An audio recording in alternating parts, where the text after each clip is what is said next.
Welcome to Ironhaven for year 65 of our playthrough, Life is Feudal Forest Village. Yep, so the next year, we'll let them run.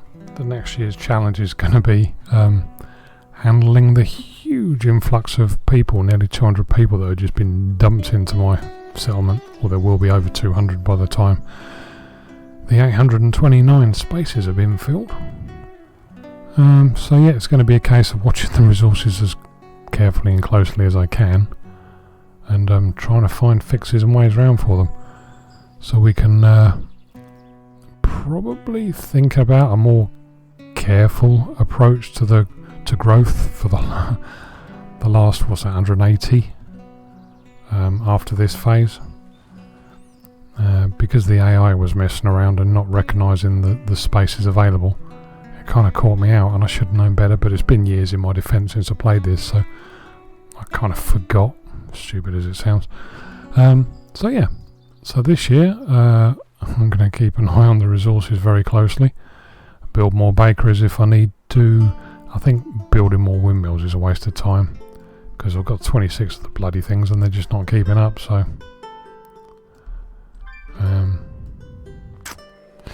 yeah, got no room for housing along this part. I suppose I could. No, I really don't want a line of shacks along there, that would look shite. Given that we've gone for the urban look all the way across.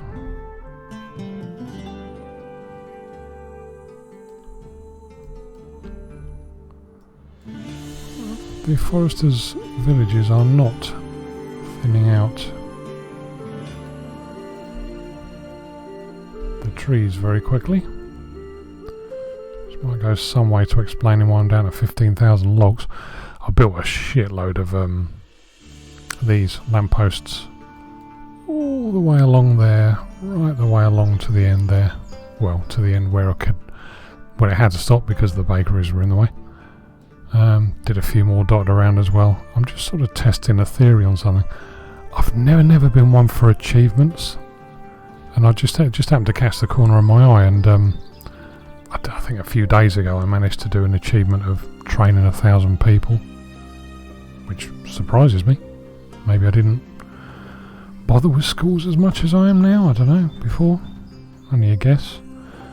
So yeah, anyway, I'm just gonna trim these down a bit. Gonna pay a bit more attention to the achievements. I think there's one I can go for to do with building 1,000 buildings. And I'm just testing to see if a lamppost is classed as a building. Because if it is, I'm going to reach 1,000 easily enough, because I haven't put the lampposts in yet. Put a lot in, but nowhere near all of them. When they're in, they can look quite impressive.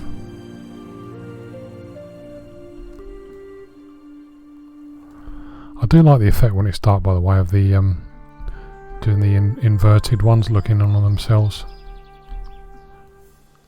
Especially if you've got a nice wide path, 3 wide, and then the lampposts on each side like this. You can get some nice effects.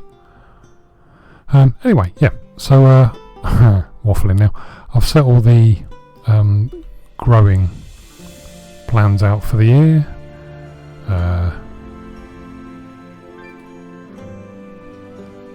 can see on my achievement what happened with that achievement now. Yeah, I've set all the grand plans out for the year.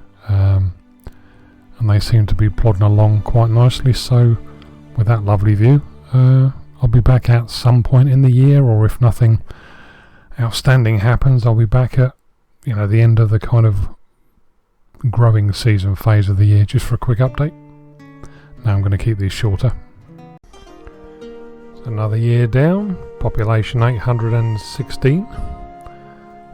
Got another about 50 places available, but I haven't long built them, so I don't imagine they'll be recognised yet. I might be wrong. Oh, okay, cool. In that case, yeah, fantastic. They were the 2 new ones I built. So we have a legitimate 865 residential spaces. I've whacked a load more bakeries in, about 8 I think more bakeries in.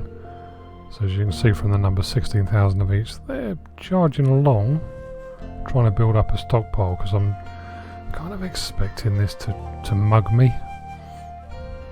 At some point I'm expecting to hit, you know, like the plateau, as it were.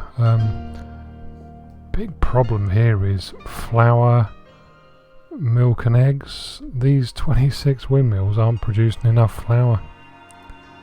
I'm having to convert so many resources in the market.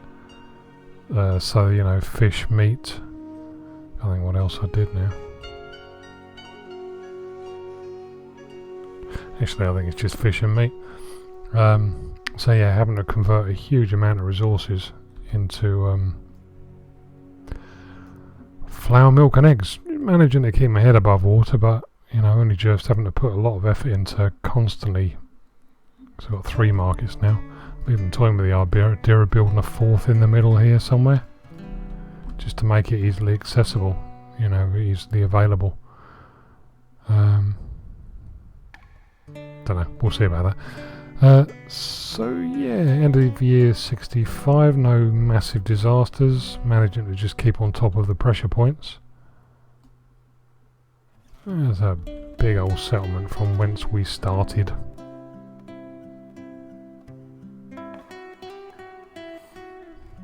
Yeah. Sticking a lot of hostels in, just to maximise the space available.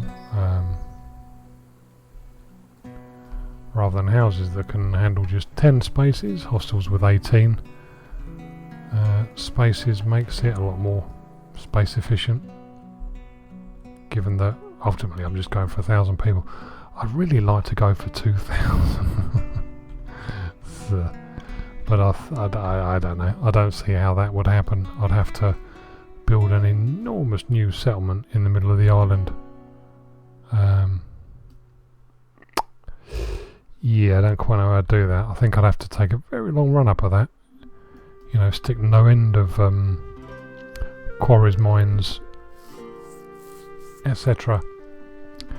out here and just mine the shit out of the ground to get a huge number of resources available, and then I could kind of lay the blueprint, because of course in doing that it's going to make my little foresters villages obsolete, so I'd have to build up a ridiculous stockpile, I think, to be able to have a run at it. And if these foresters villages become obsolete, that's the source of wood gone. Managing to keep on top of that, but I've used a lot, well, yeah, quite a lot of wood in these new bakeries and the hostels and things that I've just built. So still got quite a few spaces. Extended this area, you know, during the year, purely for houses, ready hostels again. Should I need it, because I expect to use this strip of area for probably bakeries, the way it's going. It's the windmills. I don't know what to do about the windmills. I'm even thinking about sticking a great big bloody splurge of them out here and just purely having I mean, you know, the effort involved in doing this would be enormous, but having an enormous section of windmills, housing just enough for the windmills. I'll have to protect it. I had some more raiders, but I didn't even bother recording it because it's just quite tedious. I'd have to protect them with watchtowers, so I'd end up extending it all the way out here. I'd have to ferry the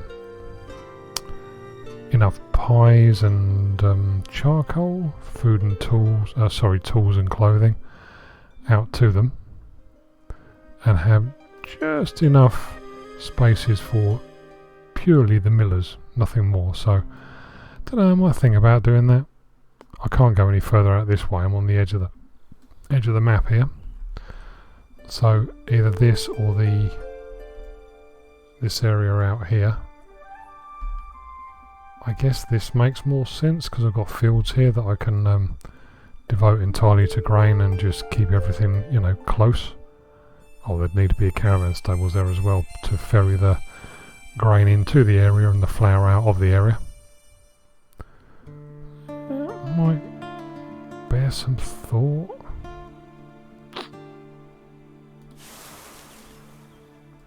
Yeah, alright, Because flour is giving me a right bloody headache. Oh, and also, I suppose I could think about even more cows and chicken coops if I extended out here and somehow just do enough space. Oh, there's the raider ship on the way home. Yeah, fuck off. You didn't get anywhere, did you? I killed you all. That's a nice little bay there. Nice little cove. I realised as well when the AI gets desperate, it lands the raiders here, so I could just build some watchtowers, watchtowers here to protect it. And I wouldn't even have to take hold of anyone and go and kill them, like I have with here. Just yeah, protect the area. Yeah, I'll have to mull that over. Anyway, so that's the end of year 65, and be back in a few days or whatever for year 66. Alright, ta-da.